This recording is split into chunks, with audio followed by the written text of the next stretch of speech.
You want to know the real me? Then come to my house. In high school, she was the beauty of our class, and with her honest eyes, she looked straight at me and whispered that. At our recent class reunion, she was the same as ever, hiding her face with her overgrown hair, but her beautiful eyes hadn't changed a bit. I was drawn into her beautiful eyes, silently nodding yes. I got on the train with her. In the quiet train car, only the sound of my heart beating echoed. I'm Daniel Miller, a 40-year-old single office worker.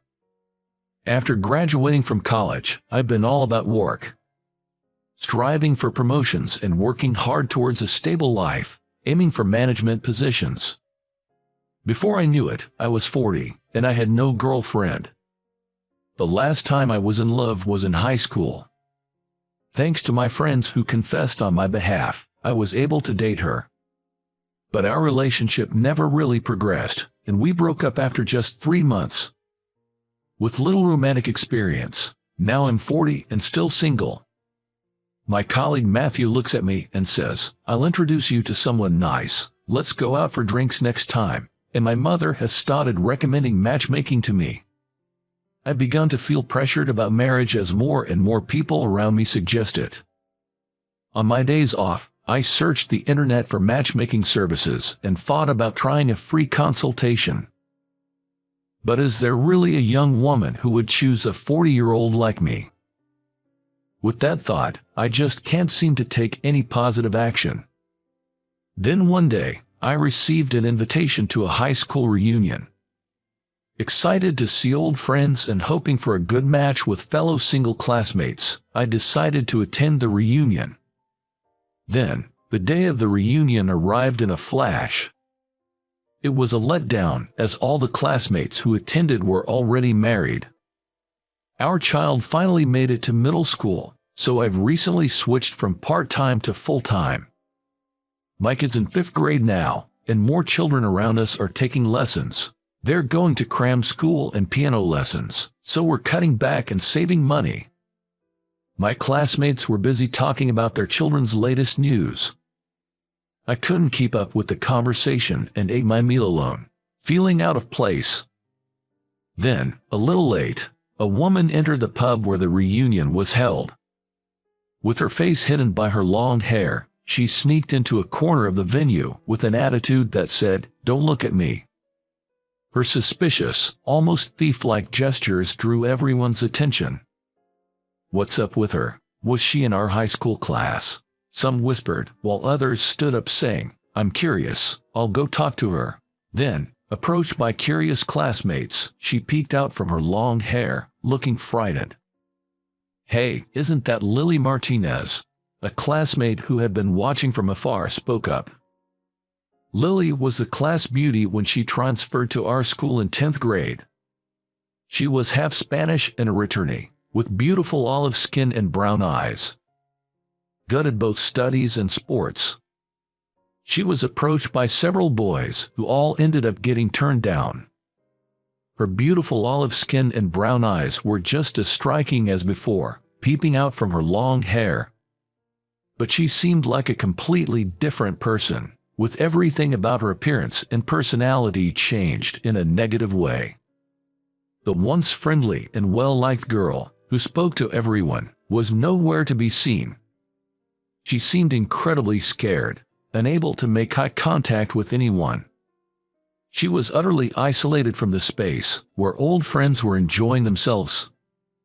Her hair was overgrown, tangled in places, and mixed with gray, a far cry from her glamorous image back then. Some classmates courageously asked her, "What happened? What's going on?" But she remained silent and looked down, no matter who spoke to her.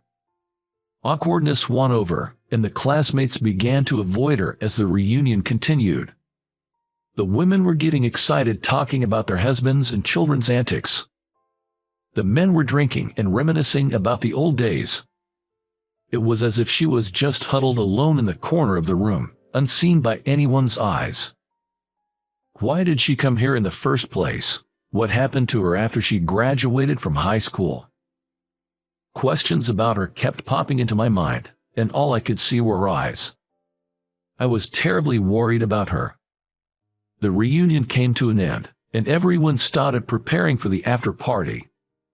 Let's go for karaoke for the after party. What? We're not kids anymore. The after party should be at a bar. You're still going to drink. Enough with the booze already. What? We can drink at karaoke, right? Amidst the chatter of classmates about the after party, she was quietly leaving.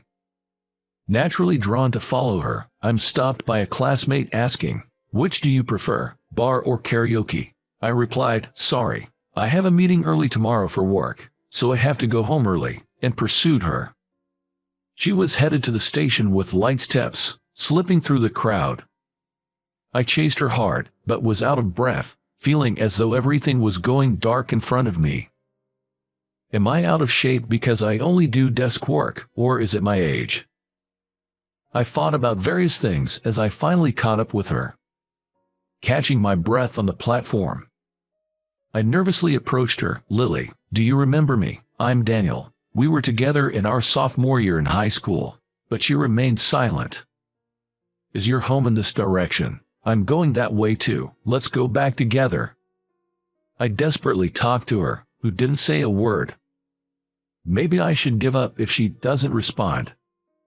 But I just couldn't leave her alone. If I give up talking to her now, she might just vanish somewhere far away. And in some unknown city, she might quietly disappear without catching anyone's eye. It might be an exaggeration, but that's the concern I felt when looking at her back. She remained silent even as I kept talking to her. However, as if she had been defeated by my persistence, her brown eyes peeked out from her long hair. "You really want to know the real me? Then come to my house." She stared at me with her straight eyes, whispering so. I was drawn into her beautiful eyes and silently nodded yes. A train arrived at the station, cutting through the tense air. I boarded the train with her, and only the sound of my heartbeat echoed in the quiet car. I was indeed worried about her, but to be suddenly invited to her home. Sweat flowed down my forehead, and my hands trembled with tension. The train quickly arrived at her nearest station, and I followed her without a word. She led me to a one-room apartment that seemed to be quite old, possibly 40 or 50 years old. Once we reached her home, my nervousness turned into hesitation. "It's rude to barge in suddenly, so let's talk here," I said to her, and instead of entering, we stood talking in the dimly lit entrance of the apartment. "Why did you talk to me like this?" she asked with a cold voice, and I replied gently. "I was curious. You seem to have difficulty talking to people, so why did you come to the reunion?" Then she began to tell me, in a slow and careful voice, why she came to the reunion and about her past. I really didn't want to go to the reunion, but my mom told me to go and say hello to my high school teacher. Saying so, she shed tears of frustration. "Why your mom? Was there a connection with the teacher?" I dug deeper into her story without any hesitation. She answered my question seriously. "My mom is a Spanish, and she came to America when she was in high school. She didn't understand English, and the then new teacher taught her English after school.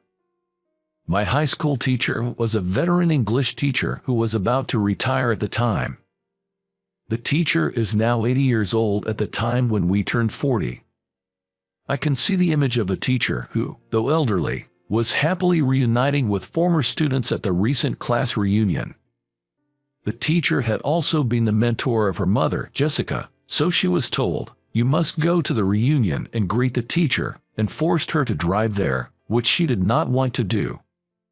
It's pathetic, isn't it, that I can't even go to the reunion on my own without being dragged by my mom." Saying this, she suddenly turned the collar of her blouse, tears streaming down her face as she blushed in shame. I was taken aback by her sudden action. But what caught my eye was shocking. Spreading from her collarbone down were the painful scars of burns. The itchiness or scratches and red spots were clearly visible, even in the dark entrance. "What happened? These scars?" I asked in confusion, and she responded with a dark face. In my 20s, my ex-boyfriend who I was living with cheated on me. That night, we fought because of it, and he angrily poured boiling water from a kettle on me while I was asleep. I was speechless, frozen, and she broke down in tears and screamed. I've been so depressed about these scars, I can't do anything. I quit my job, and I'm barely getting by on money from my parents. Relatives and friends who see me say, I don't know what to say to you. I hate this life. When she screamed like that, I suddenly recalled the scene at the reunion. All of our classmates didn't know how to deal with her and ultimately ignored her. No one thought about how much of an insult this attitude was to her. But I was really concerned about her, and on the way home from the reunion, I talked to her. Even if she ignored me, I kept talking. Why did I do that? Because she was my first love. She was the prettiest in the class and was out of reach for me, and I couldn't confess my feelings and date her. Only the popular and outgoing guys in our circle would ever confess to her. I sealed away my feelings for her. Later, I dated another girl who had confessed to me. I feel sorry for what I did to her. Though I had feelings for someone else, I couldn't love her. Eventually, we broke up quickly. After that, I met various girls, but what always came to mind was the sparkling lily of my youth. I could never forget her. The reason I've remained single until now is something I've never told or consulted with anyone about. But I was sure when I saw her again. The reason I've been working so hard all these years is that deep down, I've been waiting for the day I could reunite with her. That's why I was so curious when I saw her. And even though she ignored me, I kept talking. Suddenly, I felt as if a great mystery had been solved, and I felt a clearing in my heart. It was a moment when I could look at my feelings that I hadn't wanted to see until now. I firmly grasped her crying shoulder and told her, even with the scars from the burns, your beauty hasn't disappeared. But she still looked worried, saying, but because of this, I lost my job, and my life is ruined. Just because you work hard doesn't guarantee a prosperous life. Look at me, still single at this age, and my parents are already worried about me dying alone. I smiled wryly, and she smiled too. Oh, already worrying about dying alone. No offense, but your parents seem a bit premature. Right? They're rushing things. Life's just beginning, I think. You can't get pessimistic and down now. When I said this, she smiled and said, I'm glad I talked to you. I feel a bit brighter now. Apparently, talking and laughing with someone was something she hadn't done in a while. Her smile was as beautiful and enchanting as it had been in high school. I said goodbye to her that day and went home. The next day and the day after, I worried about her and started visiting her apartment. I bought pastries and sandwiches, and awkwardly cooked stew and brought it to her in containers. Before I knew it, I was visiting her house often, watching her stuff her face with my cooking, exclaiming, delicious. One day, she thanked me again. I remember the serious look on your face, Daniel, when you talked to me after the reunion. I felt like I could confide in you about my scars since you seemed to really care about me. I was told that by her and my face turned red. I'm glad my seriousness got through to you. I said awkwardly. She smiles at me, saying, thank you for always caring about me. As the days went by and I met her more often, she naturally showed me a smile like the old days more and more. I can't help but feel embarrassed when I receive her smiles and sudden words of gratitude. I love and adore her, but when I gaze into her beautiful eyes, the embarrassing feelings of adolescence return, and my embarrassment wins. I felt that it would still take some time before I could move forward with dating her. But it's okay for us to go at our own pace. I secretly vowed to myself not to rush our relationship. 3 years have passed since then, and we are dating. We are in the process of talking about getting married.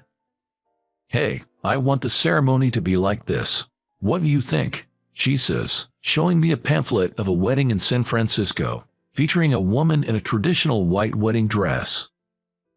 Sounds great. I smile.